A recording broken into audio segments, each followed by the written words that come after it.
বাংলাদেশের রাজনীতিতে জামাত ইসলাম আবারও বাজিমাত করল। কিভাবে বাজিমাত করল প্রশ্ন করবেন আপনারা সবাই। আমরা দেখলাম যে বিএনপি জোটে থাকা এলডিপির কর্নেল অলি আহমেদ চলে এলেন জামাতে, এবং বিগত কয়েক মাস ধরে সবচেয়ে বেশি আলোচনা চলছিল এনসিপি যাচ্ছে কোথায়, এবং সেই সময় আমরা শুনেছিলাম যে এনসিপি যাচ্ছে বিএনপিতে, এবং এনসিপির শীর্ষ নেতাদের সাথে আমার যতবার কথা হয়েছে তারাও বলছেন যে তারা বিএনপিতে যেতে পারে। কিন্তু সর্বশেষ তারাও সারপ্রাইজ দিলেন, এনসিপি চলে গেল জামাত ইসলামের জোটে। পাশাপাশি জামাত ইসলামের রয়েছিল আরো 8টি ইসলামী দলের জোট, এবং বিগত সময়ে এই জোট ভাঙার জন্য স্টাবলিশমেন্ট, ডিপ স্টেট এবং বিদেশি এজেন্টরাও, এজেন্সিগুলো, গোয়েন্দা বাহিনীগুলো ব্যাপক খেলা খেলেছে। তারপরও এখন পর্যন্ত স্টিল আমি যখন লাইভটি করছি তখন পর্যন্ত আমাদের কাছে আপডেট হলো যে সেই বিদেশিদের চাপে বা এস্টাবলিশমেন্টের চাপে প্রধান দুটো দল, মাওলানা মামুনুল হকের দল এবং চরমোনাইট, এই দুটো দল তারা এখনো ইসলামী জোটে বা এক বাক্সে থাকার প্রতিশ্রুতিবদ্ধ আছেন।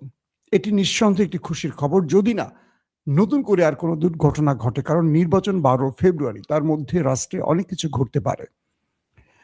প্রিয় দর্শক, জামাত ইসলামের সম্ভাব্য কিছু আসন বন্টনের কিছু তালিকা পাঠানো হয়েছিল, যেটা এখনো কনফার্ম না, কারণ কিছুক্ষণ আগে জামাতের আমির তিনি জানিয়েছেন যে তাদের আসন বন্টনের বিষয়টি চূড়ান্ত, সামান্য কিছু জায়গায় পরিবর্তন আছে, যেটা তারা কনফার্ম করে তারা জানাবেন। আমি একটু জানিয়ে রাখি যে আসন বন্টনটা প্রাথমিকভাবে আমাদেরকে দেয়া হয়েছে সেই হিসেবটা।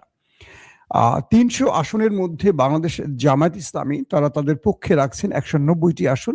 190 থেকে 200টি বলা হচ্ছে, তো তারা সর্বোচ্চ হয়তো আরো 10টি ছাড় দিয়ে 190তে তারা থাকবেন। জামাত ইসলামী, ইসলামী আন্দোলন বাংলাদেশ, তাদের থাকবে 35টি, যদিও তারা 100-র অধিক আসন চেয়েছিলেন। এখন পর্যন্ত জামাত তাদেরকে 35টি আসন ছাড় দিতে রাজি হয়েছে। 3 নম্বরে রয়েছে ন্যাশনাল কংগ্রেস পার্টি, যেটাকে বলি এনসিপি।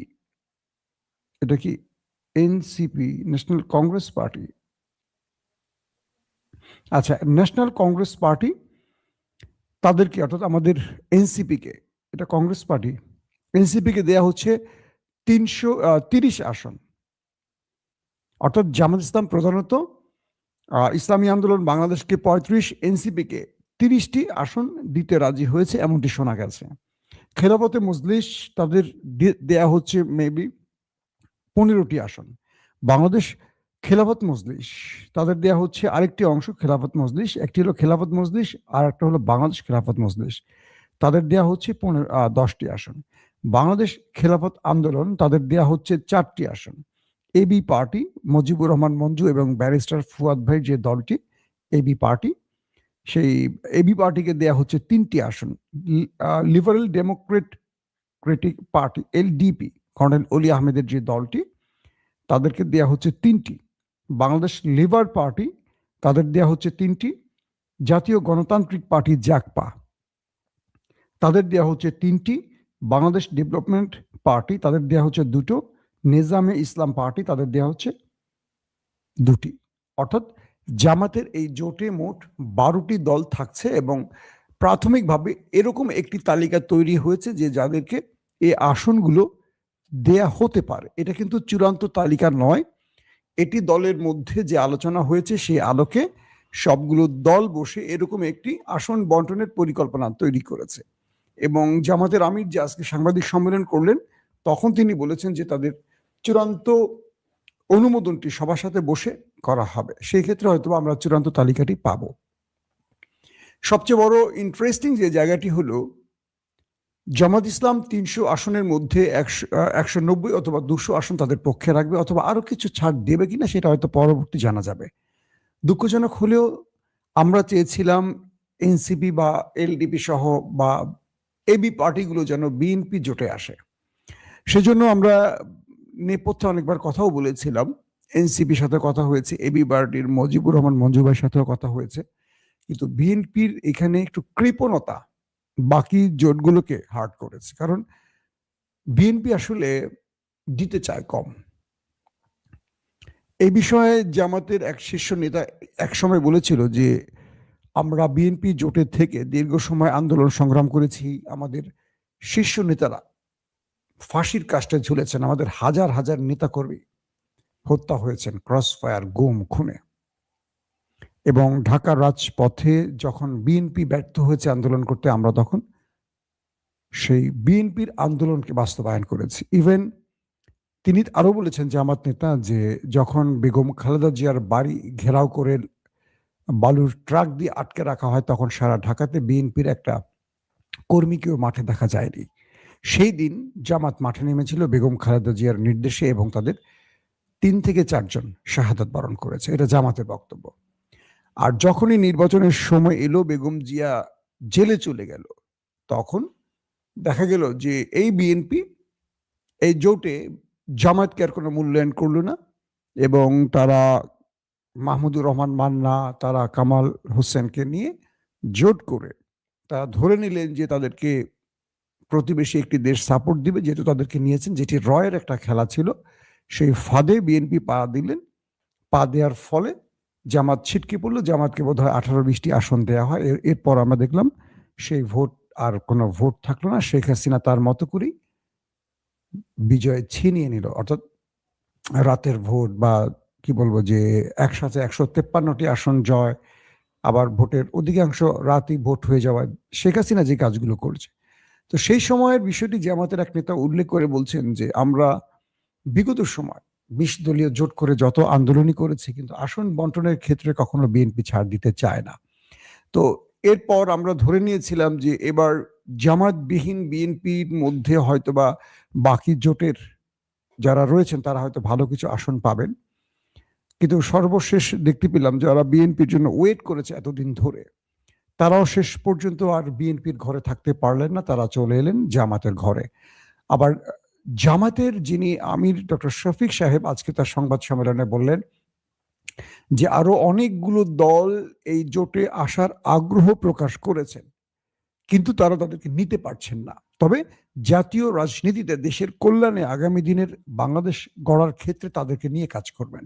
অর্থাৎ একদম শেষ আওয়ারে এসে, 11th আওয়ারে এসে এলডিপি এবং এনসিপি এসে অনেকগুলো আসন নেয়ার কারণে আরো কিছু জোট যারা বিএনপি থেকে ছিটকে পড়েছে তারাও হয়তোবা জামাতের সাথে যোগাযোগ করেছেন, সেই ইঙ্গিতটি ডক্টর শফিক দিয়েছেন।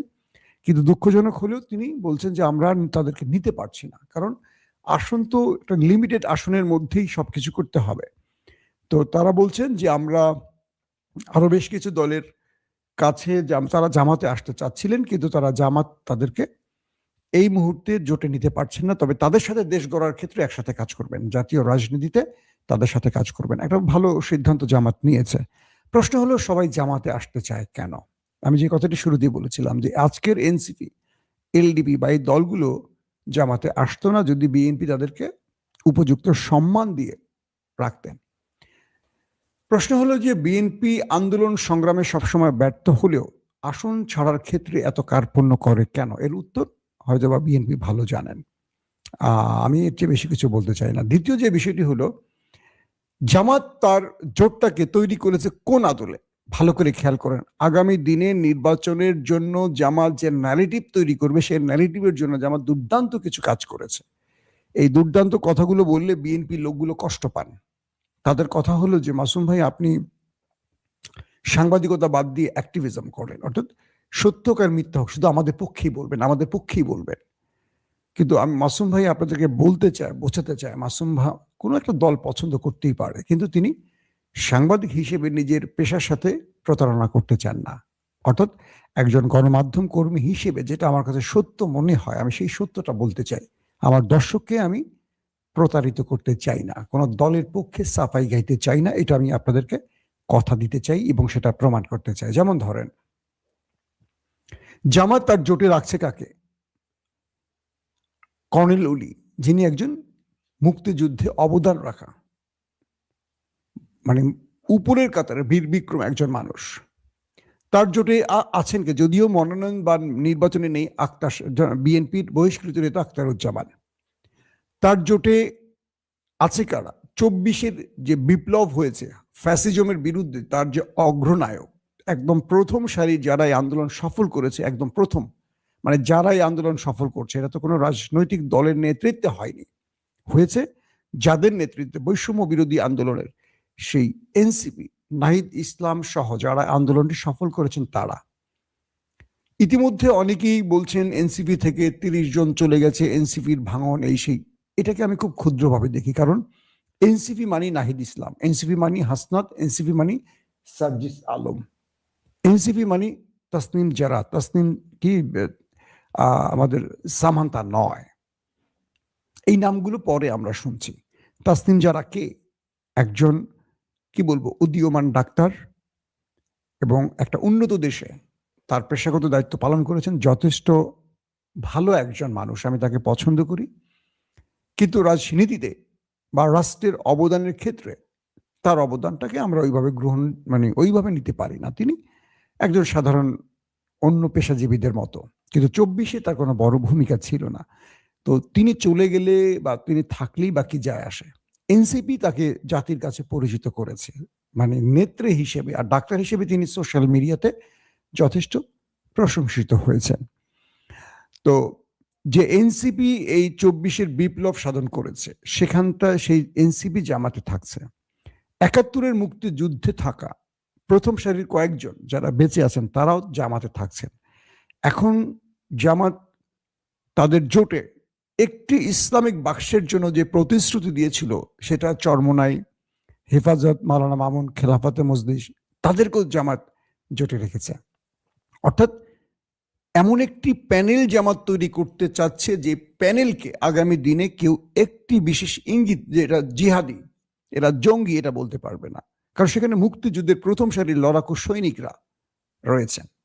আবার 24-এর বিপ্লবে দ্বিতীয় মুক্তিযুদ্ধ যারা সাধন করেছেন তারাও রয়েছেন, আবার রয়েছেন ইসলামের শক্তি। অর্থাৎ জামাত ঠিক ডাকসুর মতো সাদিক কায়েমরা যেভাবে ঐক্যবদ্ধ প্যানেল ঘোষণা করেছিলেন হিন্দু, পাহাড়ি সব দলকে টেনে এনে, জামাত ঠিক সেই প্র্যাকটিসটা আবার দেখালো জাতীয় নির্বাচনের ক্ষেত্রে।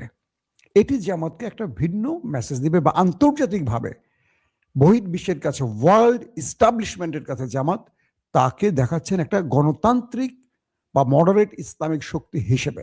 এইটা জামাতকে একটা ভালো রেজাল্ট দেবে। তাহলে বিএনপির বিরুদ্ধে বাজিমাতটা কেন বললাম? বিএনপি শেষ পর্যন্ত তাদেরকে নিয়েই থাকছেন জোটে, আরো কেউ কেউ হয়তো বেরিয়ে যাবে, যাদের নিজের পরিবারের বাইরে হয়তো 10টা ভোটও নেই। মাহমুদুর রহমান মান্না একজন পোড় খাওয়া ডাকসাইটের নেতা, কিন্তু তার ভোট নেই। আন্দালিব রহমান পার্থ, তিনি একটি দলের একক নেতা, আমার সাথে তার খুব ব্যক্তিগত ভালো রিলেশন আছে। তিনি একজন উন্নত, কি বলবো যে মানসিকতার লোক, উন্নত, মানে তার চিন্তা চেতনা জাতীয় রাজনীতিতে তার বক্তব্য ভূমিকা রাখছে, এই দেশের জন্য অনেক বড় বড় ক্ষেত্রে তার বক্তব্য অনেক বড় ভূমিকা রেখেছে। কিন্তু ব্যক্তিগতভাবে তার ভোটার কি আসলে খুব বেশি আছে? তাকে আমরা টকশোতে খুঁজে পেয়েছি, কিন্তু জাতীয় রাজনীতিতে তিনি কি খুব বড় ভূমিকা রেখেছেন, তার বাবার যথেষ্ট প্রশংসা আছে। তো আন্দালিব রহমান পার্থ কি নিজের ভোটে এমপি হতে পারবেন? পার্থ ভাই, আমার ভিডিওটি দেখলে মনে কষ্ট নেবেন না, সত্যটা বলছি। হ্যাঁ, ভোলাতে তার একটা ভোট ব্যাংক আছে, কিন্তু বিএনপিকে বিট দিয়ে জেতার মতো ভোট ব্যাংক তার নেই। যদি ভোলা 1 আসনে আন্দালিব রহমান পার্থ দাঁড়ান আর বিএনপি দাঁড়ায়, নিঃসন্দেহে সেখানে বিএনপি জিতবে, কারণ ভোলা 1টা হলো বিএনপির ঘাঁটি। তো এই পার্থ ভাই আবার ভোলা 1-এর যিনি প্রার্থী বিএনপির, তার চেয়ে জনপ্রিয়, বা জনগণ তাকে চেনে, ইয়াং জেনারেশন তাকে চেনে। তো এখন বিষয়টা দাঁড়ালো যে বিএনপি তাদেরকে জোটে নিয়েছে, যাদেরকে নুরুল হক নূরের কয়টা ভোট আছে এলাকায় খোঁজ নেন, কিন্তু বিএনপি তাকে জোটে নিয়েছে। এই নুরুকে নিয়ে সারা দেশ থেকে বিএনপিকে 10টা ভোট বেশি পাবে না, বরং এই আসনটা বিএনপি কোরবানি দিল নুরুর জন্য, এই আসনটা বিএনপির আসন। কিন্তু জামাত যাদেরকে নিল তার জোটে, জামাত বিএনপিকে ন্যারেটিভ তৈরি করতে দেবে না জামাতের বিরুদ্ধে, এইটা হলো তাদের রাজনীতি। তো শেষ পর্যন্ত দেখা গেল যে জোটটি জামাত করলো, ইসলামী জোট কিংবা সবাইকে নিয়ে, এটা তো আর ইসলামী জোট থাকবে না, এনসিপি বা এলডিপি বা সবাই থাকার কারণে এই জোটটি এখন বিএনপিকে একটা বড় রকম চমক দেখাবে এবং বিএনপিকে বড় চাপে ফেলবে। বিএনপিকে রাজনীতিতে আরো সুন্দর সুন্দর চিন্তা করে, সুন্দর বললাম কেন, শুধু একা খাবো এই নীতির বাইরে গিয়ে একটু চিন্তা করতে হবে। জামাতকে বিএনপি প্রথম ধাক্কাতেই ব্যর্থ করতে পারেনি এবং প্রতিনিয়ত জামাত চমক দেখাচ্ছে। এখন পর্যন্ত ন্যারেটিভ তৈরির ক্ষেত্রে জামাতকে কেউ ধরতে পারেনি। এখন তারেক রহমান বাংলাদেশে এসছেন, বর্তমান পুরো বাংলাদেশ তারেক রহমানের বুঁদ হয়ে আছে। তারেক রহমান যেখানে যাচ্ছেন অজস্র মানুষ তাকে ঘিরে ধরছে। যুবরাজকে পেয়েছে সবাই, একটা নতুন বাংলাদেশের স্বপ্ন দেখছেন মানুষ। এক তারেক রহমান বিএনপিকে টেনে তুলতে পারবেন। টেনে তুলতে হলে বাকিদেরকেও তারেক রহমানের সাথে হাত মেলাতে হবে। কিন্তু এই জায়গাটা খুব কঠিন হবে বিএনপির জন্য। নিজেদের বিদ্রোহ প্রার্থী থাকবে প্রতিটি জায়গায় এবং যেখানে বিএনপি তার জোটকে দেবে তার বাইরেও বিভিন্ন জায়গায় বিএনপির যে প্রার্থীরা মনোনয়ন পেয়েছেন সেখানেও একাধিক প্রার্থী দাঁড়িয়ে যাবে। অর্থাৎ আগামী নির্বাচনে জামাত যেখানে প্রার্থী দেবে সেখানে বিএনপির একাধিক জন থাকবে। তো সেক্ষেত্রে জামাত তার জোটকে বিজয়ী করে আনার ক্ষেত্রে নানান রকম কর্মকৌশল ব্যবহার করবে। এক্ষেত্রে ব্যর্থ হবে বিএনপি। আগামী নির্বাচন বিএনপিকে আরো ঠান্ডা মাথায় পরিকল্পনা করতে হবে। আর জামাতকে মোকাবেলা করতে হলে বিএনপিকে আরো অনেক কৌশল নিতে হবে। জামাতের অগ্রিম পরিকল্পনাগুলোকে বিএনপিকে বুঝতে হবে। জামাত তার প্ল্যান 1, প্ল্যান 2, প্ল্যান 3, প্ল্যান 5 এরকম একটা দুর্দান্ত প্ল্যান তালিকা করেছে যে বিএনপি এই কাজটা করলে এটা করবে, বিএনপি এটা করলে এরকম করবে। জামাত তার এন্ট্রি পজিশনে শত্রু বানিয়ে অনেকগুলো দলকে রাখে, কিন্তু তারা শত্রু না জামাতের, তাদেরকে বসানোই থাকে জামাতের সমালোচনার জন্য। ঠিক মোক্ষম সময় তারাই জামাতের হয়ে আবার কাজ করে। আমরা যখন এই কথাগুলো বলি আমাদেরকে একটা পক্ষে ফেলে দেয় বিএনপি, কিন্তু বোঝার চেষ্টা করে না যে জামাতের পরিকল্পনাটা কি, তারা কিভাবে সারা বাংলাদেশের বিশ্ববিদ্যালয়গুলোর ছাত্র সংসদ জয় করলো। একটু মাথা খাটালে বুঝবেন। কিছু ব্যক্তির এমন এমন সোকল্ড সেকুলারদের বক্তব্য বা প্রিসক্রিপশনে বিএনপি ট্র্যাপে পড়ে যায় যেখান থেকে উঠে আসতে পারে না। আগামী নির্বাচনে জামাত হার্ড লাইনে তো রয়েছেই এবং এই নির্বাচনে জামাত বিরোধী দল নয়, ক্ষমতায় বসার জন্য সবকিছু করতেছে। এটা বিএনপি বুঝতে পারছে না। বিএনপি মনে করছে আমরা সবচেয়ে বড় দল, পূর্বে জামাতের এত % ভোট ছিল সেই হিসেবে আছে, কিন্তু গত 15-16 বছরে জামাত নীরবে মাঠে যে কাজগুলো করেছে যেটা বিএনপি করতে পারেনি। জামাত হয়তো রাজনীতিতে বড় ভূমিকা রাখেনি, কিন্তু দাওয়াতি ক্ষেত্রে কাজ করেছে। গত 15 মাসে জামাত তার সবচেয়ে বড় দাওয়াতি কাজটা করেছে কি, যে ক্ষমতায় বসে গেছে। ধরেন হাসিনা চলে যাওয়ার পর তো জামাত বিএনপি ক্ষমতায়, একটি টাকারও দুর্নীতি তারা করেনি বা সেটা বড় করে প্রকাশ হয়নি, এরকম তথ্য প্রমাণ আসেনি, যেটা অন্যরা করেছে। এটাতেই মানুষ বুঝে গেছে যে জামাতকে ক্ষমতায় আনলে এটা হবে, অমুককে আনলে এটা হবে। এটাও জামাতের একটা খেলা। কিন্তু পক্ষান্তরে বিএনপি সেই অপবাদের ঘরে প্রবেশ করে ফেলেছে। তো আমি বলবো যে বিএনপি এবং জামাতের মধ্যে যে লড়াইটা শুরু হয়ে গেছে, এই লড়াইতে এখন পর্যন্ত জামাত শ্রেষ্ঠত্বের আসনে বসে আছে বা জামাত বিজয়ের দিকে ছুটছে। এখন যেহেতু তারেক রহমান দেশে আসছেন, তিনি কি চমক দেখাবেন তার চমকের জন্য অপেক্ষা করছি। কারণ তিনি ফুল টাইম রাজনীতি করেছেন লন্ডনে। তিনি তার দলটাকে ক্ষমতায় আনতে, ফ্যাসিস্ট হাসিনার বিরুদ্ধে একটা সফল আন্দোলন করতে গত এক কথা বলতে পারি 1 যুগের অধিক ধরে তিনি স্টাডি করেছেন। রাজনীতির নানান বিষয়গুলো নিয়ে, খুঁটিনাটি বিষয়গুলো তিনি জেনেছেন, বুঝেছেন। যেহেতু এখন তিনি বাংলাদেশে পা রেখেছেন, হয়তো বিএনপিকে পূর্বের তুলনায় এখন তিনি একটা অন্য মাত্রায় পৌঁছে দিতে পারবেন এবং তার হাত ধরেই হয়তো আগামীতে বিএনপি ক্ষমতায় আসতে পারে।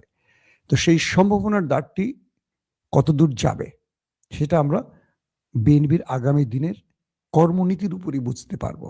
শেষ পর্যন্ত হাসিটা কি জামাতের হবে না বিএনপির হবে, সেটা বুঝতে হয়তো আমাদের 12 তারিখ পর্যন্ত যেতে হবে না। ঠিক ফেব্রুয়ারির প্রথম লগ্নেই মানুষের পারসেপশন আমাদেরকে বলে দেবে আসলে কোন দিকে যাচ্ছে দেশ। প্রত্যেকে ভালো থাকবেন। আল্লাহ হাফেজ।